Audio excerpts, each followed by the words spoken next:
Hi everyone, in front of me I've got Redmi 4 Turbo, and let me share with you how to update the apps on this device. So let's start with opening the Google Play Store, and be aware because you will be able to follow all of my steps if you've got your Google account added to the device. Of course, you can check our tutorial of how to do it, and be aware because you need the internet connection. And I highly recommend to use the Wi-Fi instead of mobile data. So after entering the Play Store, you'll have to tap on the circle in the right upper corner, which is your account, and tap on Manage Apps and Device. Then let's tap on Manage and tap on Updates Available. And in this section we've got the apps which can be updated, which are of course currently installed on your device. So you can update all of them, just mark them, or just choose specific apps. So I will choose those and tap on this update icon in the right upper corner.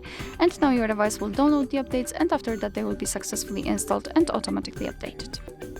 Alright, so that will be all. Thank you so much for watching. I hope that this video was helpful, and if it was, please hit the subscribe button and leave the thumbs up.